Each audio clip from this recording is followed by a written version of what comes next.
इस वक्त हमारे साथ मौजूद हैं हैदराबाद सीट से बीजेपी की कैंडिडेट माधवी लता जी और साथ ही बीजेपी की फायर ब्रांड नेता। आपका बहुत बहुत स्वागत है न्यूज़ इंडिया पर। नमस्कार जी।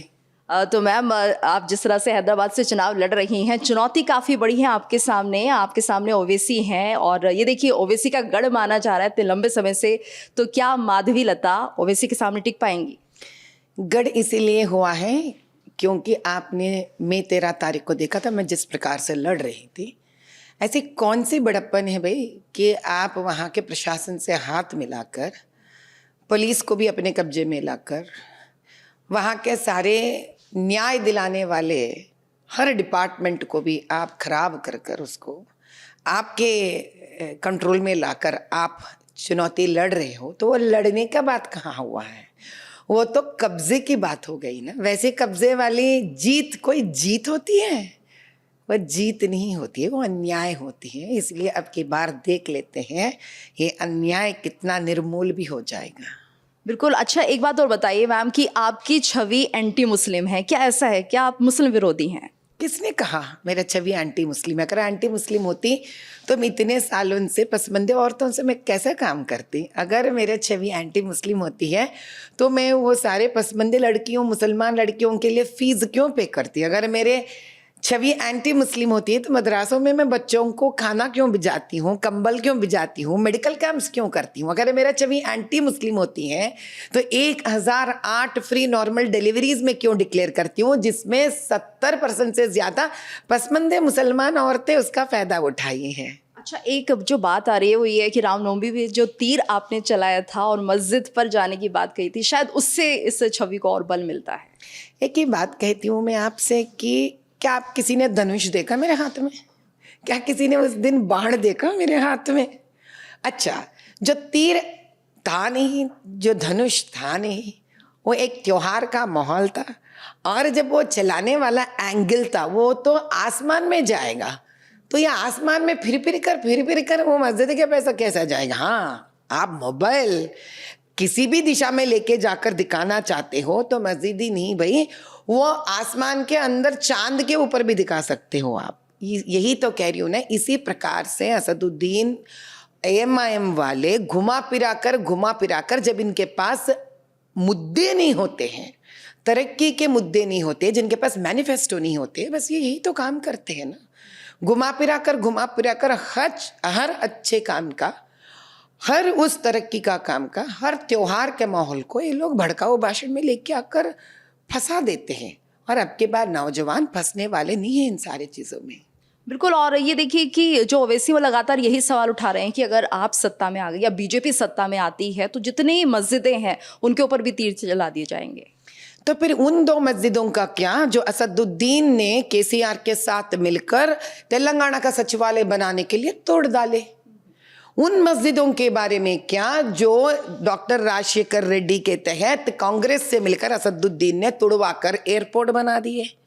उन मस्जिदों का क्या जहां पर वक्फ बोर्ड का लैंड छीना गया और मस्जिद तोड़कर कई इमारतें बना दी गई? तो उन मस्जिदों का तो पहले हिसाब बाहर निकाल के जवाब दीजिए उन सारे मुसलमान भाइयों बहनों को जो वक्फ बोर्ड हड़प लिए गए हैं, जिन मस्जिदों को तोड़ा गया और स्वार्थी के लिए, खुदगर्ज कामों के लिए बीआरएस और कांग्रेस से मिलकर आपने जो किया है, या करते वक्त आप चुप बैठे थे, तो उनका हिसाब नहीं निकालोगे? श्री राम नवमी के दिन जो हम खुशी में आकाश में जो तीर का जो क्या बोलते हैं गेस्चर किया हमने, आप उसको लेके जाकर आप मस्जिद के ऊपर डाल रहे हो। तो उन मस्जिदों का हिसाब निकालिए, वक्फ बोर्ड का हजारों लैंड जो हड़प लिए गए हैं उनका निकालिए, जितने सारे ग्रेव यार्ड्स, शमशान जो मुसलमानों के वक्फ बोर्ड के अंदर आते हैं जिनको हड़प लिए गए उनका हिसाब निकालिए, उन आशिकानों का जो शिया कम्युनिटी के हैं हड़प लिए गए हैं उनका निकालिए। पहले ये माना जाए, पूछूंगी, मेरे पास भी हिसाब है। बिना तीर का जो मस्जिद के बारे में बात कर रहे तो मैं मस्जिद का ही हिसाब है मेरा, जो जिंदा जागता है सो मस्जिदों को थोड़ा सा हिसाब है, उसका भी हम पूछ लेंगे। बिल्कुल। और ये बताइए मैम कि वोट जिहाद को लेकर अब एक नारा दिया जा रहा है, नया शब्द आ गया है ये चुनाव कैंपेन में, वोट जिहाद। तो क्या इसको लेकर आप कहेंगी?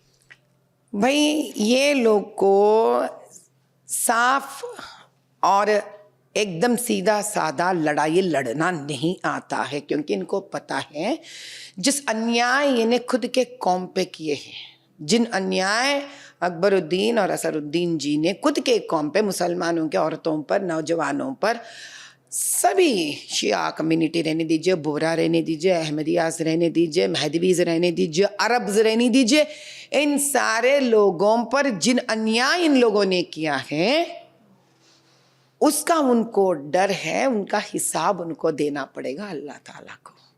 तो इस डर से ये लोग क्या करते हैं, हर उस गलत कदम को उठा दिया इन लोगों ने, हर उस गलत काम का सहारा लेकर ये लोग वोट बैंक को अपने कब्जे में लाना चाहते हैं। ऊपर वाला चाहे राम है या रहीम, दोनों का नजर है इनके ऊपर, छोड़ने वाले नहीं है। आपकी बात दिखा देंगे हम लोग क्या है, दूध का दूध पानी का पानी करके दिखा देंगे हम लोग। तो आपको लग रहा है ओवैसी डरे हुए हैं और इसी के चलते इस तरह की बातें सामने आ रही हैं? जो अन्याय के पद के अलावा, कदम के अलावा कुछ और कदम नहीं उठाते हैं, उनको नस नस में डर बैठा हुआ रहता है। उस डर को हमने और ललकार कर दिखा दिए हैं। मैं 13 तारीख को सारा देश देख रहा था उनके कारनामे और करतूते।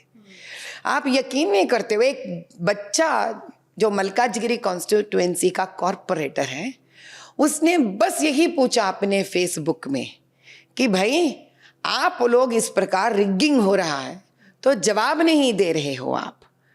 उसका नाम है श्रवण कॉर्पोरेटर बीजेपी का, मलकाजगिरी कॉन्स्टिट्यूएंसी का। उसको लेकर जाकर चंचलगुड़ा जेल में डाल दिए, बस फेसबुक पे ये पूछने के लिए कि भाई ये गलत हो गया। हमारे अम्मा वहाँ पे लड़ रही थी, इतने सारे लोग भीड़ आकर उन पे मारने के लिए आए, गंदी गाली देने के आ गए, कहाँ थे तुम पुलिस, ये बात पूछने के लिए। तो उन लोगों को डाल देंगे जेल में आप। ये है तेलंगाना का कांग्रेस का राज्य और ये है उनका न्याय। वो लोग तो गुंडे को छोड़ सकते हैं हमारे ऊपर, उसके ऊपर तो किसी को आप गिरफ्तार नहीं करोगे। लेकिन जब एक नौजवान सवाल करता है फेसबुक में, उसको जाकर मफ्ती में आकर आप उठा के लेके चले जाकर आप चंचलगुड़ा जेल में डालते हो। मैं पूछती हूँ, ऐसे कांग्रेस के हाथ में क्या यह देश सुरक्षा रह सकता है? जी माधवी जी, ये बताइए कि इतने लंबे समय से ओवैसी का गढ़ रहा है हैदराबाद, आखिर उन्होंने कुछ काम नहीं किए होते तो लोग उन्हें पसंद क्यों करते और क्यों बार बार जिताते? आपके किसी ने कहा लोग पसंद कर कर जिता रहे उनको? इतने बोगस वोट जो डाल रहे हैं, रिगिंग तो हम स्वयं ओपन करके दिखा दिया मैं 13 तारीख को। अब रिगिंग करके जीतने के लिए, बोगस वोट डाल के जीतने के लिए कौन लोग प्यार करने की जरूरत है बताइए? अच्छा, मैं आपसे एक ही छोटा सवाल करती हूँ जो आम जनता भी समझती है। अगर आप कोई कंपटीशन रनिंग रेस में सही मायने में मेहनत करके रनिंग करना है तो तकलीफ है। आप स्टेरॉइड डालकर रनिंग करना चाहते हो तो कौन सा रनिंग रेस पे किससे कंपटीशन में compete कर रहे हो?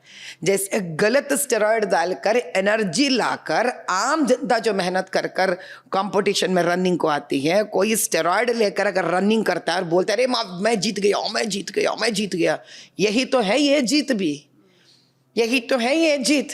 शायद पुरुष को तो शोभा नहीं देता ये बात। और ये भी कहा जाता है माधवी जी कि ओवैसी बी टीम है बीजेपी के, क्या ये सच है? जहां मुझे तैनात किया गया है, लगता है आपको कभी ऐसे लोग भाजपा के बी टीम हो सकते हैं? अच्छा आप बताइए, अगर 16 सीटों में ठहरने वाले असदुद्दीन जी सिर्फ 3 सीटों में ठहरते हैं, कांग्रेस को 13 सीट्स छोड़ देते हैं, तो उस टीम को क्या कहना चाहिए?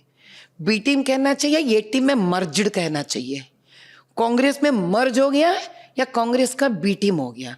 अभी ये सवाल सारा देश को भी जवाब निकालना पड़ेगा कि कौन किसके बी टीम है। और यही टीम महाराष्ट्र में जाओ तो वहां के उद्धव ठाकरे जी को अभी पिताजी के जो उसूल है, अभी देखिए तो सही, कांग्रेस है, एएमआईएम से काम करती है, कांग्रेस है, उद्धव ठाकुर जी से काम करती है, कांग्रेस है, जो एक जमाने में लड़ी है अभी आपसे काम करती है। और वही कांग्रेस के लोग बोलते हैं कि हम स्त्री का उद्धारण करते हैं, वही कांग्रेस जो आपसे मिलती है तो आप स्त्री का अपमान करते हैं।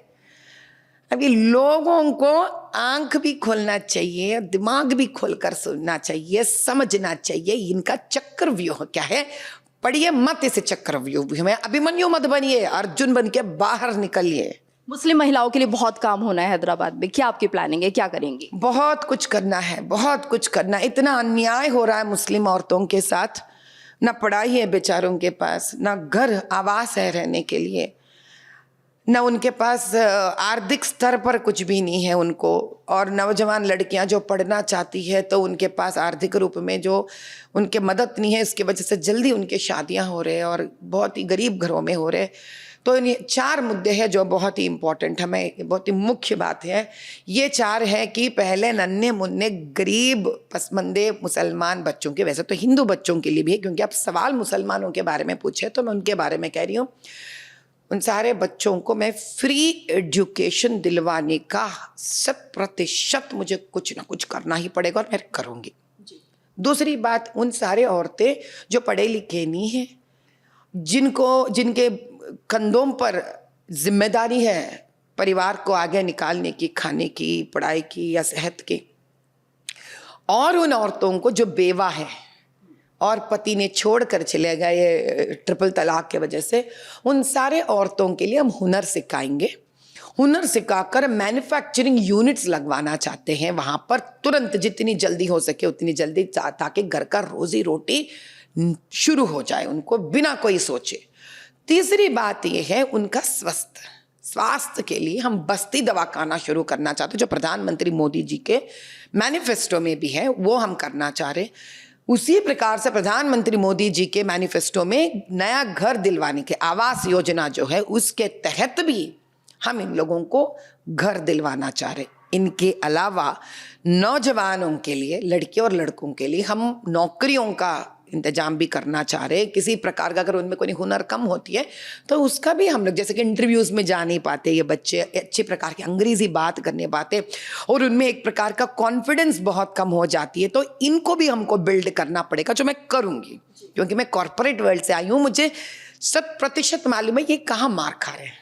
तो ये भी एक तरह से भगवान की दया है, जिस बैकग्राउंड से मैं आती हूँ, तो इनको इस प्रकार से चैनलाइज करना चाहिए। क्योंकि an ideal man's brain is devil's workshop. जब ये बच्चे नौजवान ऐसा खाली बैठे रहते हैं, चाहे लड़की होने दो लड़के होने दो, कुछ सूझता नहीं है उनको देश के प्रगति की तरफ कैसा जाना। सो उनके लिए नौकरी, तो घर, नौजवानों के नौकरी, अनपढ़ औरतों के लिए हुनर और मैन्युफैक्चरिंग यूनिट, नन्हे मुन्ने बच्चों के लिए फ्री एजुकेशन, और जिन को पसमंदे गरीब लोगों को घर नहीं है, आवास। सबसे पहले मेरे दिमाग में ये सूझ रहा है। ठीक है मैम, आपकी छवि लेडी सिंघम के तौर पर जानी जाती है, तो क्या ये लेडी सिंघम जिस तरह से हैदराबाद में चुनावी मैदान में उतरी हुई है, कितनी बड़ी चुनौती मानती है? क्योंकि बाहुल्य इलाका, आप समझ सकते हैं, मुस्लिम बाहुल्य इलाका है, उन्हें कन्विंस कैसे कर पाएंगे? क्यों किसी को कन्विंस करना चाहिए बताइए? आप मुस्लिम हो या हिंदू हो या सिख हो या ईसाई हो, क्या ये सारे इस देश के प्रजा नहीं है? क्यों हम इस देश को बार बार मजहब के नाम से बंटवारा करते? मैं माँ हूँ भाई, मतलब हर नन्ना मुन्ना बच्चा मेरे लिए एक बच्चा ही तो है। मैं जितना जल्दी हो सके उतना जल्दी मजहब का नाम से कम बात करना चाहती हूँ, हो सके तो बात ही नहीं करना चाहती हूँ, चाहे वो हिंदू या मुस्लिम हो ना भैया। एक ही बात कहती हूँ मैं, उसके आंसू का कोई रंग नहीं है, उस दर्द का कोई रंग नहीं है, गरीबी का कोई मजहब नहीं है। मैं गरीबी हटाना चाहती हूँ, मैं बेबसी हटाना चाहती हूँ, मैं औरत को वहाँ पर ताकतवर बनाना चाहती हूँ। इससे मजहब का कोई लेना देना नहीं है मेरे लिए। जी, स्वाति मालीवाल के केस को लेकर क्या कहेंगे? आम आदमी पार्टी का क्या रुख रहा है? भैया मैं एक ही बात बताती हूँ, जो लोग अपने पार्टी का नाम आम आदमी कहते हैं, वो लोग स्वयं खुद के पार्टी का एक औरत को न्याय नहीं दिला सकते हैं। सबको पता है स्वाति जी को क्यों मारा गया है, सबको पता है स्वाति जी उस दिन वहाँ पे क्यों गई थी। स्वाति जी इसीलिए गई थी क्योंकि उनका एमपी सीट खींचकर किसी और को केजरीवाल देना चाहते हैं। मुद्दा ये है, क्योंकि स्वाति जी ने उसके बारे में मुख्यमंत्री जी से स्वयं जाकर बात करना चाहती थी कि भाई आप मेरा सीट खींचकर किसी और को कैसे दे सकते हैं, मैं काम करना चाहती हूँ। इस मुद्दे पे उनको डराकर, धमकी देकर उनके पास से उनका एमपी सीट खींचने का जो कोशिश किया गया है, उस तहत ये जब बाहर आ गया, अभी ये लोग बीजेपी के ऊपर डालना चाहते हैं। नाच न जाने आंगन टेढ़ा, जैसे लोग पार्टी चलाते हैं तो ऐसे ही रहता है। इलेक्शन के सामने बताइए, आप आम जनता के पास जाना चाहिए, जनता जनार्दन के पास जाना चाहिए, कम से कम खुदगर्जी के लिए तो भी जनता के पास जाना चाहिए वोट मांगने के लिए। अभी ये बात ना करते हुए बीजेपी के ऑफिस के सामने बैठ रहे हो आप। क्या है ये? नेता ऐसे होते। हम देखिए कोई दूसरे राज्य से आकर जनता के पास, इधर पूरे देश में हम लोग जा रहे हैं और खुद के पार्टी लोग जनता के पास जाना बंद कर कर बीजेपी के पार्टी ऑफिस के सामने बैठे हैं खुद के बने करे हुए गलती के लिए। ये लोग संरक्षण करेंगे दिल्ली को? ये लोग कम से कम वोट के टाइम पर तो जाओ भाई जनता के पास। आप लोग तब भी जाना नहीं चाह रहे हो। आराम से बीजेपी पार्टी के ऑफिस के सामने बैठकर अपना मुद्दा खड़ा कर कर, जिसमें दम नहीं है, सच नहीं है, न्याय नहीं है। यानी अरविंद केजरीवाल सवाल से बच रहे हैं। बस वो जाना नहीं चाहते, क्योंकि प्रजा के सामने गएंगे तो प्रजा स्वयं सवाल करेगी कि ना, इनको स्वाति जी को क्यों कर रहे हो अपन यहाँ। तो उसको छुटकारा पाने के लिए, उसे भाग निकलने के लिए आप बीजेपी के पार्टी ऑफिस के सामने बैठे हो, बीजेपी का काम करने नहीं दे रहे हो। क्या करना चाह रहे हो आप? प्रजा अंधे नहीं है, सब समझते हैं प्रजा। जाके 2 दिन नहीं 3 दिन इलेक्शन तक बैठ जाओ आप, कोई फर्क नहीं पड़ेगा यहाँ पर, क्योंकि हम पार्टी ऑफिस में बैठे वाले नहीं हैं, बाहर निकल के जनता जनार्दन से काम करने वाले हैं हम लोग। आप जाके जनता जनार्दन से काम मत करिए, पार्टी के ऑफिस सामने बैठ जाइए, जनता दिखा देगी आपको अपना फैसला क्या है। धन्यवाद माधवी जी हमसे बातचीत करने के लिए। और हमारे साथ माधवी लता जी, जिन्होंने हर मुद्दे पर अपनी राय बेबाकी से रखी।